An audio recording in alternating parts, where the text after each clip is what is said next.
Donald Trump looked absolutely awful. His hands were bandaged as he had an absolute disaster.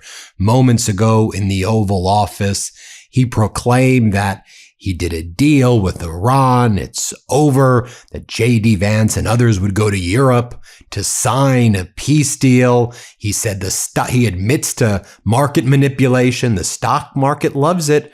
The stock market loves it, everybody. What a stunning admission. And he says, we're done because the markets love what we're doing now. Anyway, here, play this clip. Great settlement of the war with Iran. And we're going to be subject to finalization of documents, which should get done over the next few days. We'll probably have a signing maybe in Europe. And it's a great thing. Stock market's up 1,000 points. That means they like the deal. See, that means they like, if the market goes down, that means they don't like the deal. But it's been up, oil's dropped. Oil will start coming down to, I think, even lower than it was before. Then he lies and says, and look, the Strait of Hormuz, it's been open for months anyway. So we won months ago. We're now just juicing the market a little bit. Watch what he says, essentially. Let's play this clip. It's going to get signed. And the Strait is open. But the Straits have been open for a number of months already, and you just didn't know about it. You know, you as reporters weren't able to get it. I just announced yesterday that we brought a lot of ships through, and nobody knew about it. I guess we did a pretty good job, Peter, right? But we brought many, many ships across, and millions, hundreds of millions of barrels of oil were brought across. Mr. President, and there wasn't a thing that anybody could have done about that. So then a reporter said, well, you said before that Iran and the United States were close to a deal. So what's different about it now? And he's like, they took a pounding. Courageously, they took a pounding, and now they want to make a deal because of what just went down. Okay, let's play it. Now, you have said before that Iran and the United States were close to a deal. It has not happened yet. Why are you so convinced that this time is different? Because they've taken a pounding. They've taken a pounding like very few people could take, and they want to make the deal a lot more than I do. And we could have had it done the other way, I guess, but it would have taken longer. They got hit very hard recently, as you know. And I don't like to have to do things that way, but I felt it was necessary. It's a great deal for the United States and for the Middle East, and I think ultimately great for Iran because they'll be able to build up their country and other country. I really believe it's a regime change because I find these people to be much more rational than the... All right, so what's your deadline for getting a deal done? No deadlines. No deadlines. Soon, but no deadlines. But this is super real this time. Not like the 38 other times where I've done this. This one is for real because the markets love it, he says. Let's play this clip. It's a great deal because they will never have a nuclear weapon. Mr. President, is there a specific amount of time that has to pass between this memorandum of understanding and a final deal being done? Well, we hope it's going to go relatively quickly, but it's... Is there a 60 or 90 I mean, the day Straits are deadline? going to open immediately. It's upon signing. Maybe it'll be Saturday or Monday. Or is there a deadline, though, to get from this to a final deal?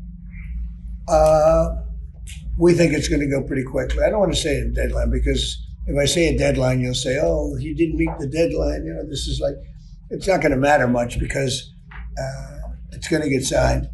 And the Strait is open. But the Straits have been open. Meanwhile, Iran's foreign ministry spokesperson said Iran has not yet reached a final decision on the agreement. The Ayatollah has not yet blessed this deal. Donald Trump then quickly goes on a tele-rally for Burt Jones. And then Trump's like, we ended the war. I'm not sure you heard. We ended it today. This is like, it's like one of the worst humiliation rituals the United States has been put through. Let me be clear. We should have ended this war a while ago. We should never have been in this catastrophic and unlawful war. And I'm glad we're getting out. But will you agree with me? The level of humiliation this loser is putting this country through, this maniac has put us through. Let's play this clip. Honor, and the country is doing really well. I don't know if you heard, but we ended the war with Iran today, and they have agreed never to have a nuclear weapon, something that we insisted on. That was the whole purpose. That was 95% of it. And they've done it in the most powerful way you can do it. So I just want to thank everybody. Then he goes on to say, and folks, the people will be coming home very soon. Let's play it. Honor, and the country is doing really well. I don't know if you heard, but we ended the war with Iran today, and they have agreed never to have a nuclear weapon, something that we insisted on. That was the whole purpose. That was 95% of it. And they've done it in the most powerful way you can do it. So I just want to thank everybody. So then a reporter's like, all right, enough of that. You said that this was a concept of an agreement.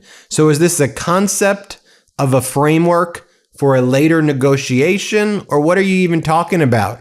And Donald's like, it's a very strong memorandum of understanding. What does that even mean? It's a strong. I've never heard of a memorandum of understanding being a strong and powerful MOU. Well, let's play this clip.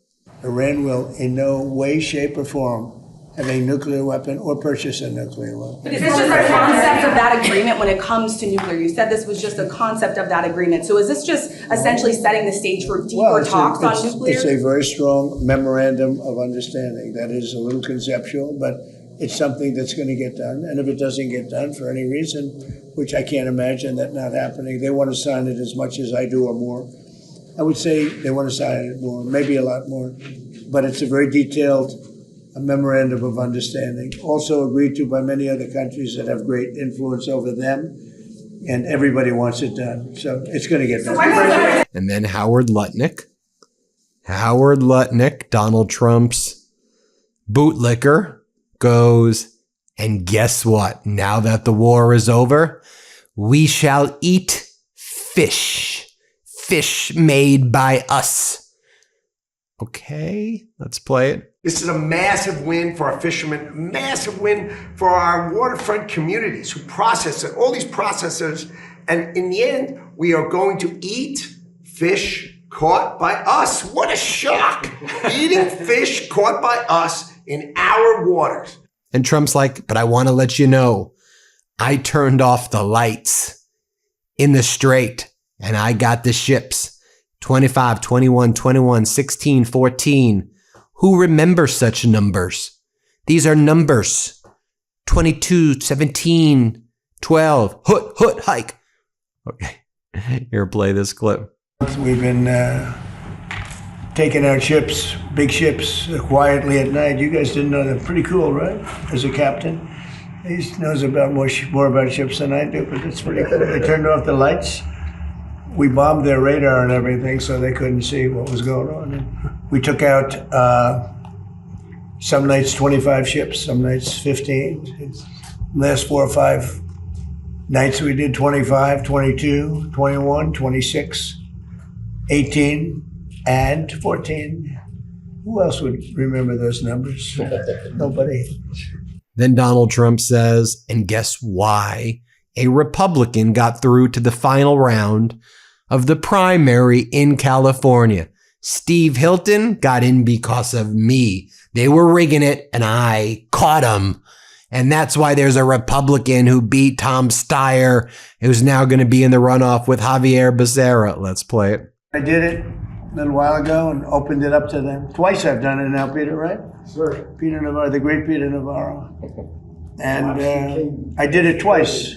I did it then, and then they had a rigged election, and I wasn't here. Totally rigged election, just like what was happening in California. You see what, they got the kid out, and then they were doing the same thing to Steve Hilton, and I started bringing it. They said, look, they said, it's going to take 2 more weeks. It was a week, and it was heading south. And I started saying it's a rigged election. And then they said it was going to take 2 weeks, 1 week, 2 weeks. And all of a sudden he was approved. You know why? Because the heat was on. He couldn't get away with it. If I didn't do it, I guarantee he wouldn't be the nominee. It's a rigged election. Then Doug Burgum, another Trump bootlicker, like, Mr. President, I want to announce as well that we are banning windmills in the United States. Pete Hegseth has come up with a report that says windmills are a national security threat, sir. Is this the most clownish regime you've ever seen? Let's play this clip. Yeah, what do you want to do on that, Doug? Well, I think I want to say, first of all, absolutely positively, the construction of these wind towers have an effect on fisheries. We've had multiple roundtables between NOAA, which is part of Commerce, and Interior, which manages all of the offshore leasing. So plenty of evidence that destroys fishery. Number two is marine mammals, which Howard has in NOAA. It's affected. We've had more whales wash up on shore during the construction of these offshore things. So it's not great for marine life, not great for fisheries. We also have the report from Secretary Pete Hegseth, which conclusively, this is a national security threat. And we should understand, this was thrown out by the Democrats and said, no, it's not. It can't be a national security. They're just making it up. Then he's got someone there who's like, guess what? The price of lobster's gone up a lot. Okay, let's play it. Come to UFC. I like that. Anybody else? You guys okay? Another thing too, the price of crab has tripled for us, so we're not getting that competition from other countries, which is from Explain that. Go ahead. Russian product, for example. So tariffs and our price just skyrocketed, and it sells. People buy it. It's all U.S. You want to have product coming in from? So, in other words, at the dock, we received triple the amount of what we've seen in the past. So the demand is there, and people buy it. So, yeah. And then he goes back to talking about Iran. A reporter's like, so you think there'll be a deal this weekend? Trump goes, soon. Just you see. Let's play it. On Iran. Go ahead. Mr. President, on Iran, how confident are you that there will be a signing this weekend? Because you have come close to sealing a deal, but at the last minute it has fallen apart. And It'll be soon. Maybe this weekend. And has the Supreme Leader approved this deal, sir? I understand the answer is yes. And when this deal is signed, is the United States going to immediately lift the blockade? Yes, that's true. That's part of the deal. And you'll have oil prices dropping like a rock. And sir, have you actually secured an agreement on the discussions about the nuclear material and the nuclear negotiations? Yes, conceptually on that, and nobody's getting close to it because it's buried under a mountain, basically. There's B-2 bombers. But has Iran committed to not pursuing a nuclear weapon, or will there be more negotiations on that down the line? They will not have a nuclear weapon. They've agreed to that. There will be no, which is the whole reason, which is a big part of the reason. Is that going to be in your agreement, sir? They will not only not have, they will not purchase, develop in any way, in any way, shape, or form a nuclear weapon. They will not have a nuclear weapon. And then Donald Trump signs some meaningless executive order that has no real power, but that he pretends is a law. And he goes, you see what I'm doing here? Biden couldn't do this. I can sign. Biden never knew how to sign. Play it. No auto pen? I don't want an auto pen. Can you believe 94% signed by an auto pen? Can you believe that? I think it's higher than 94%. The only one that was definitely signed by him that we know of, you know what it was? It was his son. Whose son? His son, that was the only one. You could tell, you know why? Because his signature was horrible. She was a real beauty, that one. Okay. Well, what a humiliation ritual this psycho has put us through. I'm Ben Meiselas. This is the MeidasTouch Network. Hit subscribe. Let's get to 7 million. Want to stay plugged in? Become a subscriber to our Substack at MeidasPlus.com. You'll get daily recaps from Ron Filipkowski, ad-free episodes of our podcast, and more exclusive content only available at MeidasPlus.com.